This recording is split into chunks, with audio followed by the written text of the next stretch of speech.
Welcome to the Bite Size Brilliance podcast. I'm your host, April Darley, and today we're going to talk about being the strong one. Recently, someone I follow on social media tossed this question out to their followers. Is it a compliment to be called strong when you had no choice? Now, based on the replies, there were kind of two major camps that people fell into. One was that you always have a choice. How you react is always in your power. Even when things aren't your preference, you can control external circumstances, but you can control your response. So you do have a choice. Other people were like, no, it's absolutely not a compliment. It's not something I want to be known for. It's not something I even want to do. There are days that I wish that someone would just come along and take care of me and save me from all this stuff. So, where do you fall? Think about that for a second. Now, I do believe that there are some people who are a little bit more hardwired for resilience. And the unfortunate piece of that is one of the reasons they are so resilient is because they've overcome a lot of traumas and they've overcome challenging situations and they just keep going. And I love those people, right? But there are others who maybe have had different life experiences where they came from a very loving home that was financially affluent and they got everything that they wanted and they haven't had a chance to experience some challenges in life. And you may find that those people are not as resilient because they haven't had a chance to develop coping skills that resilience and problem solving gives you. So there's nothing wrong with that. I would never wish traumatic experiences on anyone, but the positive silver lining side effect is that it does make you strong. So take that as you will. But there are some ways that you could be strong better. You can do strong better. So I'm going to talk a little bit about those. So if you are a strong person and you feel like you have no choice but to be strong at this moment, or you are acknowledging it is a choice. You got that fire in your belly, you're going to keep going and you're going to be strong. Then here's how to make that scenario more comfortable for you because there are some sabotages that strong people fall into quite often, which is burdening them and increasing the load. It's like trying to swim through molasses, and that doesn't always have to be the case. So, I'm going to talk about some things that you could do to make your strong situation better. So, number one is learn to delegate. Just because you are strong and just because you are capable does not mean that you are responsible for doing everything. I see a lot of people, especially women, who are doing things that they could easily delegate to other family members or team members in business. And I'm going to use a family as an example. If you have teenagers that are, let's say, they're 12, 16, and 17 right now, but you are absolutely working 40 hours in your job, you are coming home and you are making meals, and you're doing all of their laundry, and you are solely responsible for cleaning the house. Whoa, take a step back. That's like working 4 or 5 full time jobs, and it doesn't need to be that way. If you have family members who are perfectly capable, then it's time to start giving them some of that life training so that they can help you with this burden. And please don't think it's unfair for them because you are also training them for life. It's actually an unkindness to maybe send a teenager off to college and you've only done their laundry and they don't actually know how to do laundry at all. It's an unkindness.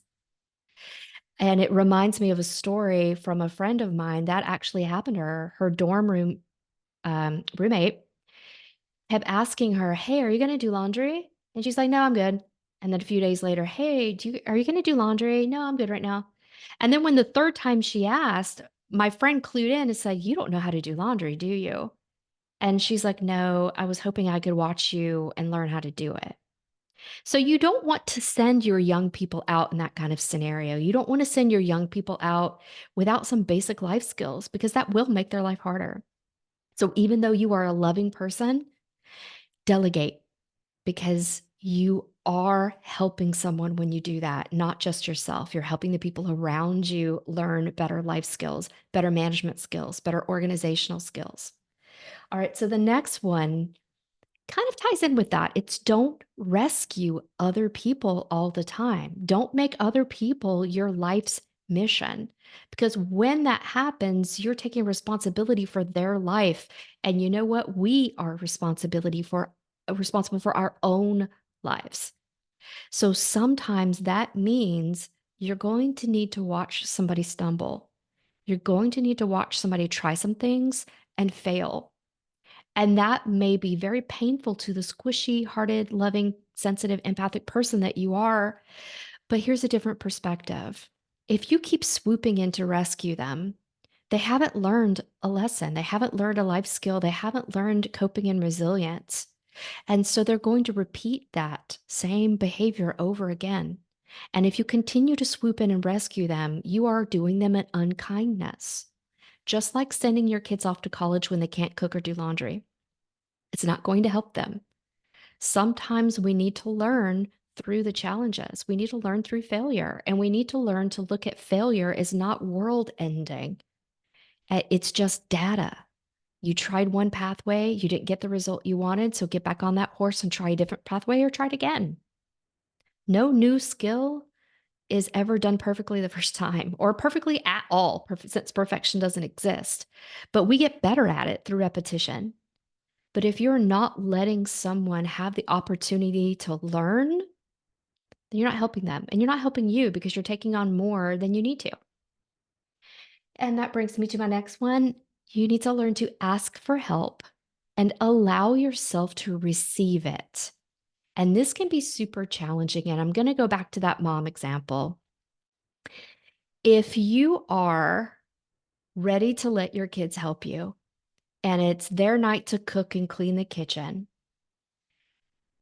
they can be really scared to do that because they might be afraid of what you're going to say. If you're a critical or demanding person, they're going to be afraid to help you. And I actually see this a lot with spouses, especially if you have the love language acts of service.